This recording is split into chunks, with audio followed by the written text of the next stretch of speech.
1947 அமெரிக்காவில் அது ஒரு அழகான கோடை காலம். 2ஆம் உலகப் போர் முடிஞ்சு கிட்டத்தட்ட 2 வருடங்களே ஆன நிலையில் உலகமானது போரை மறந்து மக்கள் எல்லாரும் தங்களோட இயல்பு வாழ்க்கைக்கு திரும்பி கொண்டிருந்த அந்த சமயத்தில் மக்களோட கவனமானது வேறொரு பக்கம் திரும்ப ஆரம்பித்தது. தொடர்ந்து போர் விமானங்கள் மட்டுமே பறந்து கொண்டிருந்த அந்த வானத்தில் இப்போ வேறு சில விஷயங்களும் பறக்க துவங்குனுச்சு. அவை என்னன்னா UFO அப்படின்னு சொல்லக்கூடிய பறக்கும் தட்டுக்கள். இதற்கு முன்பும் கூட, அதாவது போர் சமய காலங்களிலும் மக்களால் இந்த UFO பற்றிய சம்பவங்கள் குறிப்பிடப்பட்டு தான் வந்துக்கிட்டு இருந்துச்சு. இருந்தாலும் இந்த 1947 நடந்த சம்பவங்கள் தான் மக்களிடையே வேற்றுக்கிரகவாசிகள் பற்றிய ஆர்வத்தை பெரிதும் தூண்டக்கூடிய ஒரு விஷயமாக அமைஞ்சது. இந்த வீடியோவில் நாம் அமெரிக்காவின் ராஸ்வெல் என்ற இடத்துல நிகழ்ந்த ஒரு UFO சம்பவத்தை பற்றி தான் பார்க்க போகிறோம். வீடியோக்குள்ளே போகிறதுக்கு முன்னாடி நம்ம சேனலில் சப்ஸ்கிரைப் பண்ணாதவங்க யாராக இருந்தீங்க அப்படின்னா சப்ஸ்கிரைப் பண்ணி பெல் ஐக்கானில் ஆளுங்கிற ஆப்ஷனை செட் பண்ணிக்கோங்க. அப்போ தான் நம்ம சேனலில் படக்கூடிய ஒவ்வொரு வீடியோக்களும் உங்களுக்கு நோட்டிஃபிகேஷனாக உடனுக்குடனே வரும். சரி, வாங்க இப்போ வீடியோக்குள்ளே போகலாம்.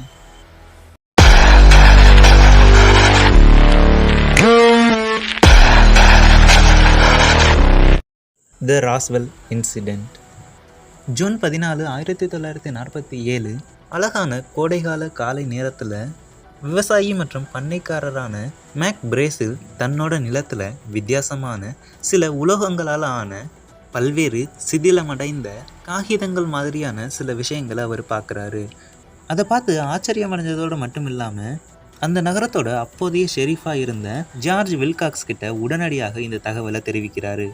அந்த இடத்துல உலோகத்தால் ஆன கடினமான பேப்பர் மாதிரியான விஷயங்களும் பல குச்சிகள் மாதிரியான விஷயங்களும் கிடைக்குது. அதை பார்த்து சந்தேகமடைஞ்ச வில்காக்ஸ் ராஸ்வெல் நகரத்திலேயே இருக்கக்கூடிய RAAF என்று அழைக்கப்படக்கூடிய ராஸ்வெல் ஆர்மி ஏர்ஃபீல்டோட இன்டெலிஜென்ஸ் ஆஃபீஸராக இருந்த ஜெஸ்ஸி மார்சலுக்கு இந்த தகவலை தெரிவிக்கிறாரு. அதை கேட்ட ஜெஸ்ஸி மார்சலும் உடனடியாக அந்த இடத்துக்கு வந்து பார்த்துட்டு அதற்கு மறுநாளே அங்கே கிடந்த எல்லா பொருட்களையும் ஆர்மி ஏர்ஃபீல்டுக்கு கொண்டு போகிறாங்க. அவங்க கண்டெடுத்தது ஒரு UFO அப்படின்னு சொல்லக்கூடிய விபத்துக்குள்ளான ஒரு பறக்கும் தட்டோட பொருட்கள் தான் அப்படின்னு அவங்க அறிவிக்கிறாங்க. உடனே அது அன்றைய நியூஸ் பேப்பர்லையும் வந்துடுது. உடனடியாக US ஆர்மியானது இந்த சம்பவத்தை அப்படியே மாற்றுறாங்க. அதாவது, நாங்கள் கண்டெடுத்தது ஒரு UFOவோட பாகங்கள் அல்ல, விபத்துக்குள்ளான ஒரு வெதர் பலூனோட பாகங்கள் அப்படின்னு அறிவிக்கிறாங்க.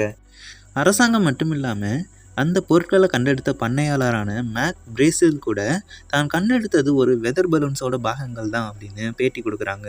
உடனடியாக இந்த செய்தியானது மக்களிடையே தீயாக பரவ துவங்குது.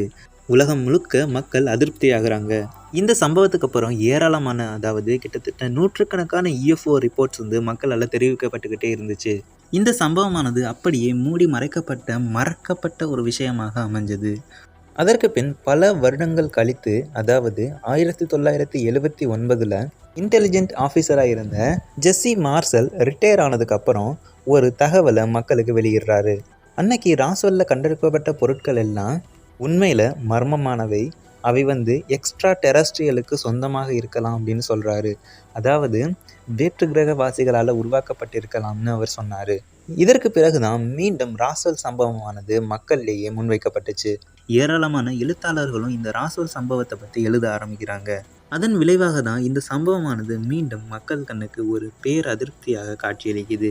உலகம் முழுக்க அரசாங்கமானது ராஸ்வெல் சம்பவத்தை பற்றின பல்வேறு விஷயங்களை மறைக்கிறதாக சொல்லப்பட்டு வந்தது. ஜெஸ்ஸி மார்சலோட பையனான மார்சல் ஜூனியர் அந்த சம்பவத்தை பற்றி கேட்கும்போது ஒரு விஷயத்த சொல்கிறாரு. ராஸ்வெல் சம்பவம் நிகழும்போது அவருக்கு வயது 11. சம்பவத்தன்று அமெரிக்க இராணுவத்துக்கு தெரிவிக்கிறதுக்கு முன்னாடி தன்னோட அப்பா மார்சல் தனக்காக விளையாடுறதுக்காக அந்த பொருட்கள் இருந்து சில பொருட்களை எடுத்து கொண்டு வந்ததாக சொல்கிறாரு. அதில் எழுதப்பட்டிருந்த மொழியானது கொஞ்சம் வித்தியாசமாக இருந்ததாக அவர் சொல்கிறாரு. ஏன்னா அதில் ஏராளமான முக்கோணம் மற்றும் வட்டம் வடிவிலான வடிவங்கள் பொறிக்கப்பட்டதாக இருந்ததாக சொல்கிறாரு. அது மட்டும் இல்லாமல் பிரமிடு வடிவங்களும் கூட இருந்துச்சான். ஆரம்பத்தில் அது எகிப்திய மொழியாக இருக்குமோ என்று அவர் சந்தேகம் கொள்கிறாரு. ஆனால் அதற்கு பின் அதில் பார்த்திங்கன்னா எந்த விதமான படங்களும் இல்லை. ஆனால் எகிப்திய எழுத்துக்களில் பார்த்திங்கன்னா விலங்குகளோட புகைப்படங்கள் இருக்கும். அதனால் இதில் வேறு ஏதோ மர்மம் இருக்கணும் அப்படின்னு அவர் அன்னைக்கு திங்க் பண்ணியிருக்காரு. இதை அவர் அந்த பேட்டியில் சொல்கிறாரு.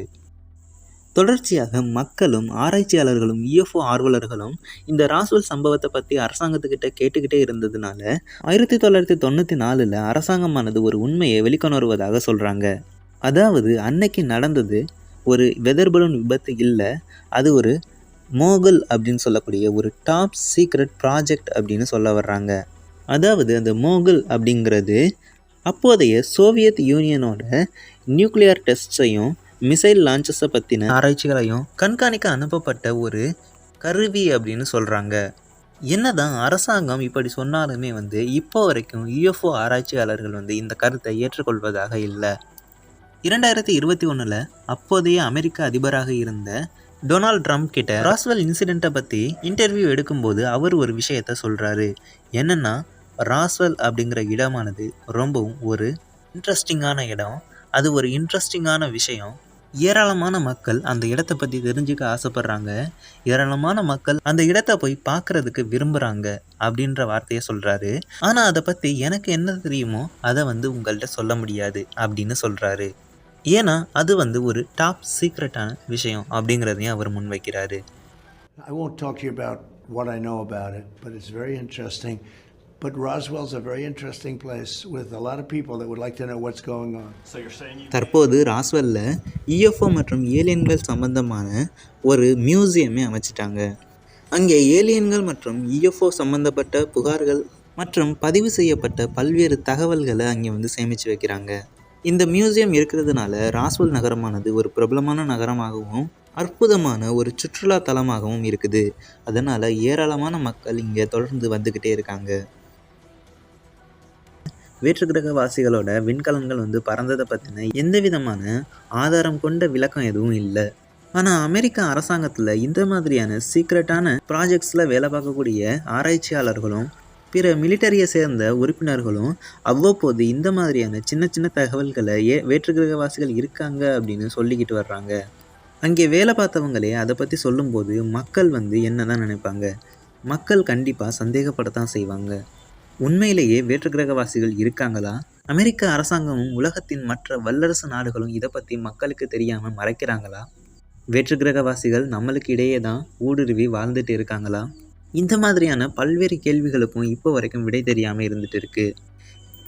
என்னைக்காவது ஒரு நாள் இந்த வேற்றுக்கிரகவாசிகளை பற்றின உண்மைகள் கண்டிப்பாக வெளிவந்து தான் தீரும். ஸோ இதை பற்றி நீங்கள் என்ன நினைக்கிறீங்க அப்படிங்கிறத கமெண்ட்ஸில் சொல்லுங்கள். இந்த வீடியோவில் சொல்லப்பட்ட கருத்துக்கள்லாம் உங்களுக்கு பிடிச்சிருந்தா லைக் பண்ணுங்கள். இதே மாதிரி பல இன்ட்ரெஸ்டிங்கான தகவல்களை தெரிஞ்சுக்கணும் அப்படின்னா நம்ம சேனலை சப்ஸ்கிரைப் பண்ணுங்கள். இதே மாதிரி இன்னொரு வீடியோவிலிருந்து சந்திக்கும் வரை விடைபெறுவது நான் தான் உங்கள் எம்எஸ். டாடா.